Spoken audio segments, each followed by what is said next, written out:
I'm worried that they're going to try and get sneaky with this draft and switch it to Rezo Elder Titan, and it's just going to fall apart and be terrible. I'm very worried. It's a good that's concern. Happen right now. Yeah. We'll Phoenix see. Pickup. Not unusual. Ooh, that feels bad. They have 2 supports that don't do anything to the egg. Yeah. I wonder if The Gambit... Viper's good against the egg, though. Right, Decent, but yeah.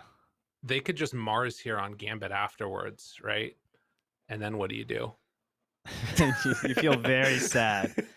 Oh, man. And you don't want to pick one of these ones that's like good versus the egg, because the ones that are good versus the egg aren't necessarily good versus Terrorblade. No. Or anything else. Yeah. I don't know. Do they like gyrocopter here and then try and just like play really fast? I don't know. That doesn't feel great. Go for a 1 that's good against the egg. Dude, they're gonna Mars. Oh, it's they're good gonna Mars. versus Terrorblade too, though, right? Like you have, again, you're cutting That's through the true. base armor. So if Elder Titan can't get there, at least Drow's doing her thing.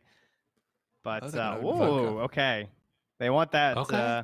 They view it as more important. As you said, the Mars is definitely there, but at least there's other like AoE initiating offlaners that can cover. There's no one else quite like Invoker from the mid lane when it comes to like the alacrity and the buff ups and the ability to protect the egg with Tornado.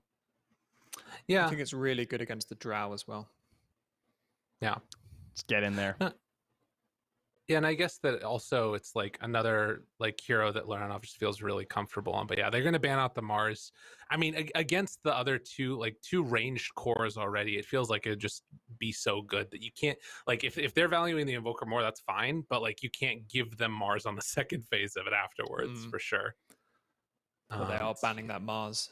Monaco Gambit taking out a TA with what sort of last ban might you expect here? Storm, maybe. Storm. Any other big counters that we have to worry about? I mean, there's not really that much. Tidehunter. Yeah, just account for the Viper mid. That's true.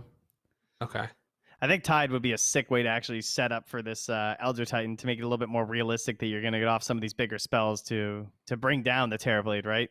Because right now the overall team fight from HellRaisers is very unreliable. They need someone else who just like gets in there and helps prep this ET and this Earth Spirit, because those two alone can't do that much. But they're taking out offlaners themselves, so it's a offlane bonanza in the bans here, with us losing Tide, Scent, and Mars in one fell swoop. We'll be finding out very soon. This last AS Monaco Gambit pick. They could go for like predictions. They could go for like a ranged offlaner, like a Nature's Prophet or something. That's like an Afterlife classic. That'd be kind of interesting, but then they'd be a little bit weird in like the team fight department because they only have the egg. It would just be nice to get one of these like beefier heroes. Like, I mean, is there anything wrong with just going DK? Legion? Like, sure, they have the break. Yeah, they could do that for just like a little bit of low cost initiation. I kind of like Legion maybe. It's like some nice save there as well if somebody does get caught. The hard part about the beefcakes is they all struggle versus the Drow in lane. Because like an Underlord in a vacuum would be amazing for the Gambit draft, but how do you make it work versus that lane? What doesn't struggle against the Drow in lane? Because the Drow's a strong laner. So what are they sort of thing they're looking for there? Probably back to the DP you're talking about, or something. Nature's Prophet, yeah, Death Prophet. That's also not horrendous either. Brewmaster hype. Hey, I'm down. We ever gonna see that hero? There's 2 silences already. That's annoying though. Well, they're certainly considering it. It is a tough pick. Like, there's a good reason this is taking a while. They could core Phoenix theoretically as well. But that's I don't know. That's a pretty team specific thing. We saw that pulled out quite a bit in South America. Yeah, I still like the Legion. I don't know. It could go either way though. I think they're regretting this Invoker pick. They're like, man, we should have just picked Mars. Yeah, they're just gonna go for the DK. Old Faithful picked up again, and the Broodmother last pick on HellRaisers. All right, that's cool.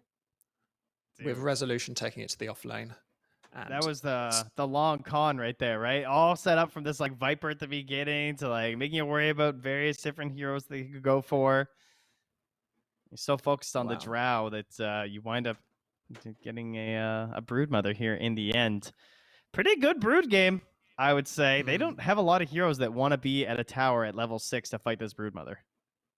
No. How about you, Lyrical? How are you feeling about these drafts? I think it's a good Brood game as well. The only question is going to be, do Monaco Gambit come out early and sort of stomp the other two lanes? I think that Dragon Knight's probably going to lose his lane against Coolman.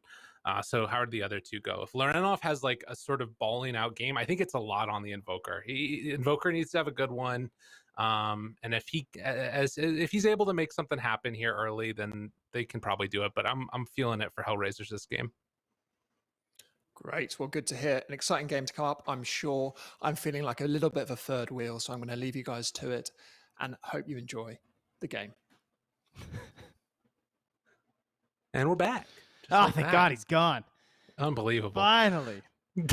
God damn. All right. So those panelists, again, no idea what they're talking about. This Broodmother game is atrocious. What is this Broodmother going to do after they take the tier 1 towers, Lyrical? What's he going to do? Stop lying. How are they going to take a tier 2 tower this game? He's going to farm creeps. He's going to farm creeps. Drow's going to farm creeps. But who's setting up the fights? They have a tricore of Viper, Drow, and Broodmother. All right. That, you know, if HellRaisers aren't fast enough, if they can't take that early pace and convert like they failed to in game 1, they're going to run into the exact same problem when Lorenov and Afterlife get a couple items up, because their conversions and their initiations are very simple to pull off. The question is, how's Afterlife going to get his items, right? Because I feel like this lane is going to be very tough for him. And this is not a hero that's known for his farming ways, right? Like, I don't know. I'm worried about this Blink Dagger timing, and if he doesn't get a Blink Dagger on time, by the time like Brood sort of, you know, kept somewhat under control, things are going to start looking rough.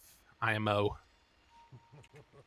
Yeah, I can see this game going kind of either way. I'm very much looking forward to this one. This one doesn't look set in stone. The lanes are going to tell a pretty big story, and I think, again, I would go back to the difficulty and execution for the HellRaisers supports versus the Gambit supports. It feels like that was the same story. In game 1, it was a similar story in our first series, that simple support heroes can make your life a lot easier. Like, I do believe there's a good reason we don't see Earth Spirit as much, sadly, as much as I love this hero. Yeah. Okay. Well, I'm with you there at least. Definitely the Earth Spirit man has been pummeled a little bit with all of the nerfs that he's received. And then, you know, on the other side, just hit the R button for immersion. You know, he's good to go. He's got a Nyx Assassin to cover for him a little bit. What do you think about this, like, sort of first phase in the Nyx? Do you think it's something that, because I thought at first it was just about the Puck, but Puck was banned last time, so they weren't even like baiting them into it. They just, I guess, believe in this Nyx. Yeah, I really like this hero. I think it's a completely viable first phase pick. It makes you just not want to pick a lot of heroes. Like, they've now essentially like soft ban, I think we used to call it, by picking the Nyx Assassin. Like, you don't want to pick up these heroes like that Storm Spirit or something. The Ember, like, you just don't want to get an accidental, like, oh, I've been Carapace and now I just lose the entire team fight. Right. And I think that those types of heroes tend to be the ones that are, like, you know, also very integral to the entire dynamic. Like, I think again about a Puck or whatever, you or kind an of Invoker, have to have that hero there. Yeah, or an Invoker, totally. Like, they basically cover themselves by taking the Nyx Assassin there. Yeah. It's like, I don't think the enemy team really wants Invoker versus Nyx Assassin. Well, I am very curious to watch Afterlife on this DK and what he decides to do. And then on the other side, Lil, just gonna run in here with some big old damage and try and punch him. Immersion did get some fire spirits onto him along the way, so it won't be quite free damage. Still getting punished a little bit for it as the time goes on. That's great play, though, because Afterlife has no way of dealing with this, right? Like, he's actually just going to have to watch his Phoenix get punched. Yeah, not great. He hasn't even recalled the Spirit this whole time either. He's going to, yeah, there you go. Get all that bonus damage. Bang. Oh, yeah. Bang. God, it's so satisfying, that sound. The old staple. We do need a stapler with, like, the actual sound, too. That would be good. That's when we'll know Dota's jumped the shark. Like, if we ever actually get a stapler, that's how you know cosmetics have gone too far. Maybe the same day that Tide Hunter becomes a watermelon. Ooh, yes. I'm all about that one. Oh, down bottom. Zayats took the Boulder Smash level 1, and he gets punished for it. Dream finds the kill. Yeah, I'm guessing he went for a old range creep secure there. That is feeling the right way. Well, you know, Dan was asking about Zayat's play and how much he's done on Earth Spirit. I mean, he knows how to play the hero, but obviously getting punished there. Oh my gosh, Oh no. died. Oh no. All right, Dude. rough start, rough start. Oh god. Guys, he only has like 25 levels in this thing, okay? Oh no. Yo, that is frustrating. That was a rough start down bottom. Meanwhile, on the opposite side, it's a dream start to the game. Right? Oh, sorry, I was looking at Lorenov. Yeah, no, dream start. There you go. Yeah. Yeah, thank you. I just wanted to make sure that it was as funny as I thought, so thanks. Mid lane, Young G versus Lornov. Yeah, he did a great job. Lornov has 4 last hits right now. Yeah, and dude. I know I'm North American with the math here, but that's not good. No. Not good. Is bad last hits. Bad last hits. Mm-hmm. I mean, well, I feel like no Young gold. G is... Thank you, Trent. Thank you. I feel like it's a little bit of payback from last game, right? Like, wasn't he the one? I mean, it wasn't this bad. It wasn't nearly this bad. No, but oh man. Yikes. Like, sure, you're not dying. You can sustain, but that's about all you got to write home about. Oh, here we go. The punish. They're even going to try and bring in the Earth Spirit. He's like, oh, he'll get desperate soon enough. Dude, they're going to make that move. Feels real bad. Just realized it's Lorenov.Brile. What a Big name. fan of Brile. There you go. You see him there with that? Oh, man. Well, they see him now. Ein is in the area. Zayats decides he just wants to go to a different lane after the struggles before. The courier tries to bait it. Nice. Zayats wants to chase. He's like, you're not getting my courier. Roll for it. Oh, but wait. Oh, dude. Okay, that's not going to work. Dream is appreciating it. Ein is going to give him the tip afterwards. Poor old Zayats. Dude, he's got the boots. He's just chasing him to the ends of the earth. Slow and steady. Wins the race. He has another roll in a second if he wants to use it. He's going to take a lot of damage if he doesn't. I mean, he's got so much HP, he doesn't care. Yeah, give him the kick. It's fine. Bang, bang. All right, that's a good idea from Lornov, though. Go for the EMP. That's going to greatly reduce the amount of harass he has there and force him to fight over the water rune. So just keeping that away from the Viper one way or another. 6 heroes mid. 2 in each of the side lanes. I mean, they need help on the side of Gambit for sure. Lorenov is still sitting here at 8 CS to 25 and 17. I mean, meanwhile, how much? Go for it. Well, meanwhile, you're leaving a solo lane now of a DK versus a Drow, right? So, I mean, the wave was by the towers. Rezo, just getting out of that little trouble down bottom, but they can't help the mid too much or they're really going to hang Afterlife out to dry. Yeah. No, it's true. I mean, that's the part that's kind of weird about it, I guess. And they're still tipping Zayats here continuously because I guess TB's pretty happy with his lane, 28 and 11 right now over Rezo.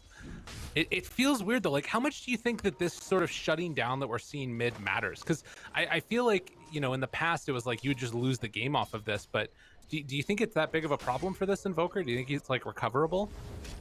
I think it's kind of bad this game. I think it's important that Lorenov is available to make rotations around the map with some of the earlier levels and the better Quas-Wex spells. So right. This seems a little troublesome to me because we know that the Dragon Knight's not going to have the best start. I think Afterlife's actually doing kind of amazing considering the lane. Partially because Lil was forced to like try and help out with those runes, I guess, so it gave a little bit more breathing room. Right. But it is still going to be a while before you get a blink. Like that's a tough ask. That's a fair point. A lot of damage there, though. Going. Wants to find him. Okay. They just get the kill. That works. All right, GG. Lane's easy. Dragon Knight's going to get some items now, so we're all good. Another EMP setup here into the stun. Young G. Barely securing some last hits. I mean, you got to do what you got to do, right? Who gets a TD up top, too? Okay. That's not bad. Roll down bottom. I ain't just going to TP away. That was perfect. And Young G probably pretty frustrated in the status of getting runes, but... yeah. We'll grab the bounty. And oh, hey, look, guys, Brood 6. Haha. Take him out of your tower. Fairblade, at least a very quick jungler, but yeah, this was the main issue with the Brood pick. Is they actually don't have a hero that can come down here right now. Right. Level 6 Brood's just not worth contesting. It's still pretty good, and like they're gonna give this one up. I guess the thing that's a little bit weird is Lil's gonna get chased out of the triangle here. Is that like Zayat, since he hasn't been able to connect on many of these kills, he's still just level 2. So like, yeah, your Viper is doing really, really well over the Invoker. Yeah, your Brood is like starting to control stuff. But one of these other heroes that you kind of need to get things done is Zayat's, and he really hasn't been able to yet. I think what we really need is to see what Rezo does now. I'm very curious to see how much pressure he puts on this tier 2 tower in the bottom lane, because they really, really can't afford to bring someone down here. Like, the Phoenix is forced to show up here, and I feel like Immersion can just get bullied out of here if Rezo plays his cards right. Well, for now at least, he's just getting some free farm on the Phoenix while simultaneously the Brood is farming out the whole jungle. So we'll keep our eyes on it. I think Zayat should like take this wave mid and then just rotate down bottom and try and help set up a kill with Immersion. Like, don't feed these spiders for free to this Phoenix, you know? Yeah, definitely. Well, we'll see if they decide to do that. At least for now, he's just keeping it chill. Structures are fortified. I mean, they're still finding space here on Gambit in spite of all this. And they have DK form. They're sort of getting some damage in that tier 1. Do manage to find the sleep up there onto him for a moment, but the tower shot woke him back up. Got Lorenov still just level 6. Rezo starting to amass quite the army here. Yeah. The spiders, though, moving through this jungle, and they're starting to invade a little bit further from HellRaisers. Now they have this dual pressure, right? Because the Broodmother is controlling this bottom part of the jungle, it's much harder to defend the mid tower. And Zayat's zoning roll, totally fine, right? Yeah, perfectly okay. EMP out of mana now. Still has a urn, but nothing really afterwards. So Rezo gonna take those spiders that he was building up bottom and now pressure that tier 1 tower mid. And it looks like they're gonna get it basically for free. So a nice play right there by HellRaisers. I think Gambit knew that they would lose these towers because it's basically impossible to defend them with the draft that they managed here. They just had really nice last pick Brood, undoubtedly, in terms of securing this part of the game. The big question is just simply like, what happens now? Because this part it's basically predetermined that this will be the state of the game. And I think they are in a better place than I'd imagined. Like, I think the Terrorblade made the perfect call, like when Dream went to the jungle. But what can you do as Gambit? Like, should you just full pressure top lane with your Dragon form? Because this Viper's a little bit of a worrisome hero they might have to face. And yeah, there's that kill. That's exactly what they need. Because no one can be down here. Like, even sitting on the tower is dangerous. Yeah. And I mean, Resolution needs to keep this pressure on, right? So he's going to now keep all of his spiders pressured up. Ward too. I mean, Tornado's not going to be enough to kill him either. So it looks like they are just going to keep this pressure up here. I mean, losing the tier 2, that one would hurt a lot. Like losing this outpost and control of this map. So, I mean, the problem is I don't know if they actually can do anything to stop it though. And instead, they're actually able to find Kuman up top trying to TP away, and it looks like he's going to be able to. What a good TP. And Lil also gets out of there, salves up, walks away, and now the pressure bottom. Damn. All right, really good stuff from HellRaisers. Yeah, this is Gambit's like only play, so I'm guessing that they had kind of predicted this was going to be coming from them. To just like try and force this tower instead, but excellent stuff here. They're going to get this outpost. This tower is just gone. The Brood pick coming through in the clutch right now for HellRaisers. I have to say, I appreciate that they're not feeding heroes. Immersion came down once, he killed a couple waves, got some experience, and said like, you know, I just got to accept that we can't do anything about this. Right. They do need to do something about this, though. He knows exactly what he wants to do. He's just running his webs down bottom. And Lorenov. Buttons here, you know? Yeah. God, it's still not enough. Dude. Oh, my God. All right, all right. Yeah. Relax, everyone. Relax. We're good. I mean, I don't know. This is scary. Like, tier 3 tower just takes a couple hundred damage on it, and they're still engaging and pushing in. Like, the fact that this is only 1,000 gold lead right now, like, I feel like I don't know what Gambit can do at this point. They have 1 point in Breathe Fire. Like, they don't have wave clear. Oh, looks like they want to smoke. And try and go for a Tornado Cold Snap play with perhaps a meta here, I'm guessing. And no, we're a minute away from meta. So they're just trying to gain back control of their own side of the river with this movement. They have a ward. Can they kill this guy? Oh, this yeah, would be if good. they egg. Yep. Okay, egg drop down. They have the stun in the area as well. Gets the chase down for the kill. Young G, he drops.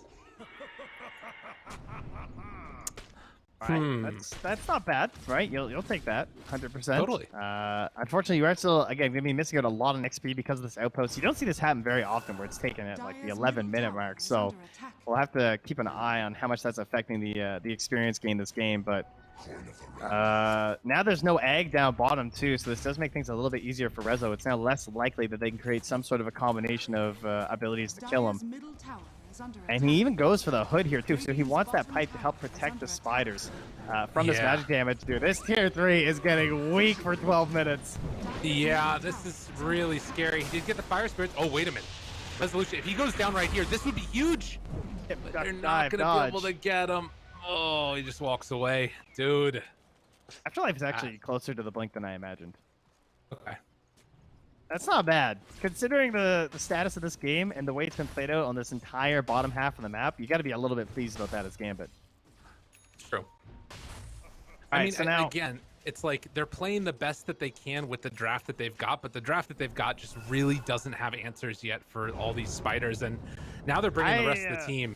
I actually think Gambit's going to win this game. Okay. Done? I think it gets to a point where it's hard for them to start good fights as HellRaisers. Oh. Resolution backs away again. Yeah, I can see that. I can see what you mean. I wonder about this, like, I guess the other big question is, like, how much economic damage can HellRaisers do before they get to that point where it might not matter? Mm-hmm. The key things to me for HellRaisers are going to be controlling Roach by utilizing this pressure in the bottom lane. By keeping the threat on this tower and guaranteeing that there's a hero down here, if you can use that to convert into 2 free Roaches, that's going to be very good. Because the more pressure you put bottom, the more heroes have to go down there, the further they're pulled away from the Roach pit, and hopefully that allows you to gain access to the triangle. Because right now, they're really struggling to cut off Dream's farm. Like, sure, he's the vacuum getting basically all the farm on Gambit, but that's also what they want right now. It would be great if Invoker could have more gold, but DK's going to get his blink, and Invoker will get some levels with this Midas. Totally. Yeah, the Midas actually being able to get into that on the runoff. The fact that he's going to catch back up a bit. Oh my god, Spike Carapace breaking the game. Has the stun afterwards. Afterlife trying to move into position. Breathe fire, only level 1. Looks pretty ineffectual. Looking at his bank account like, what? Where's my gold? Yeah. Pipe in 100 gold for Rezo. I wonder if he just brute forces bottom with Pipe. Dude, I don't know why you wouldn't. I don't know. Ooh, Tornado? Zayat's in far too deep right now, but the roll and actually able to TP in on the spiders by Young G. Okay, Boots a travel play. Renov's getting chased as the ice wall afterwards. Tries to get out of there. Dust still on him. He is going to TP out. Do they have anything to break it? No. Can't get in range. This is good. This is a great adjustment from HellRaisers, right? They're stopping this pressure in the bottom, and they're just like, they're focusing on what Dream is doing and saying, why don't we try and shut him down with our big lead here? Oh. Wow. They didn't shut him down there. Nope. He is definitely standing quite tall now in this meta form. And they have vision on these heroes retreating, too. I mean, this is the downside to that style, I guess, right? Is that if you don't shut him down now, there's no extra pressure that's being laid down along the bottom lane. And suddenly Gambit have like opened up a little bit more of the map to themselves. I really think the business travel was a great idea, though. Yeah. For Young G, that's nice. Because now, like, Broodmother has opened this up. It doesn't have to be Brood playing this bottom half the entire time. Now it can just be anyone that buys bots. Right. That's a fair point. Well, the blink was done like we were talking about. Have level 7 on Ein, the 2 in stun and 3 in Carapace. Afterlife runs into a whole heck of a lot of heroes. And Tornado to try and interrupt, but they will find him. Afterlife eventually going to drop. They just cancel the TP in by Young G, able to kill one of those spiders. He's just thankful. He's like, okay, perfect. I'll just keep farming this camp instead. That's great. I didn't want to be there anyway. Sure enough. And there's that Roach. So, yeah, good first pick. And converting, and okay. I'm impressed. I thought HellRaisers would struggle a little bit more here, even with the big lead they have map-wise.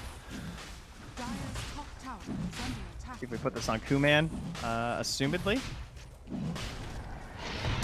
Effective stomp there too. It's really interesting seeing like the win probability graph on this one. It feels very close. As Spike Carapace is going to come out there, immersion TPing away. Ein just trying to get out, but he eventually is going to fall. So not a whole lot left to do here. They just need to try and hold this high ground. That's your play if you're Gambit.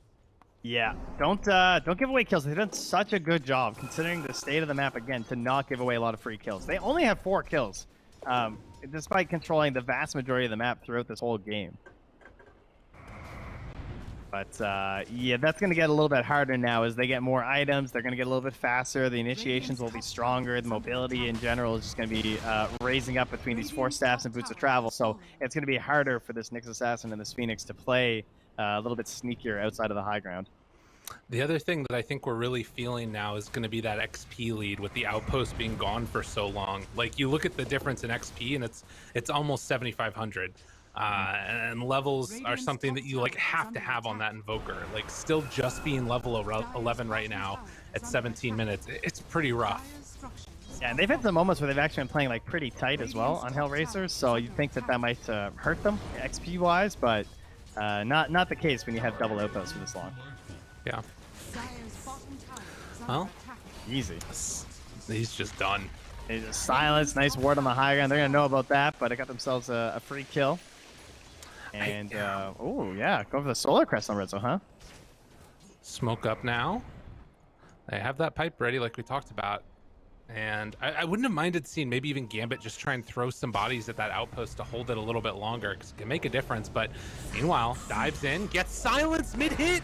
Oh no, nothing to save him. He drops. They get the break, chase down, kill onto DK. Just absolute paper. And now Dream is just going to get ran down here as well. They do get the supernova, but then immediately gets blown up. That's the dieback for the Phoenix. Triple kill for Rezo.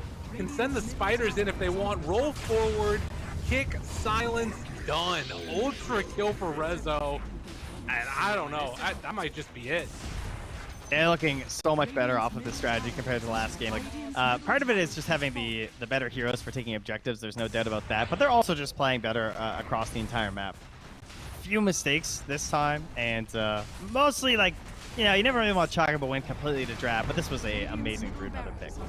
Very well done and well played too. Like, I think Gambit had, like, they conceded the fact that this Broodmother was a brutal pick considering how early Terribly left the lane and how easy they gave up that tier 1 and that tier 2.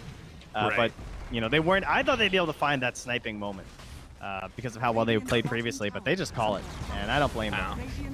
I saw the disconnect before I saw the GG, and that's kind of the state of this game, if we're going to be honest. That was a rough one for poor old Gambit there, but HellRaisers come out with the draft. They're able to make it work. They execute it effectively as well. I've seen last pick Broods that just completely fall apart, and you could tell knew what he was doing. Resolution came in clutch there. Yeah, man. I think the supporting cast around the Brood wasn't actually that easy to finish this game out because, like, Drow can be pretty weak in these situations. But, like, if they had gotten, like, one good egg into a decent reflection, suddenly this fight gets very, very hard, right? They had a lot of this team fight, whereas HellRaisers were kind of lacking on, like, the overall, like, big AoE spells. They basically just had, like, hard right clickers of Viper and Drow looking to piggyback off of an Eldritch Titan and an Earth Spirit. But the supports played really well. The high skill, high reward came into play for HellRaisers, and they easily piggybacked off of Rezo for that win.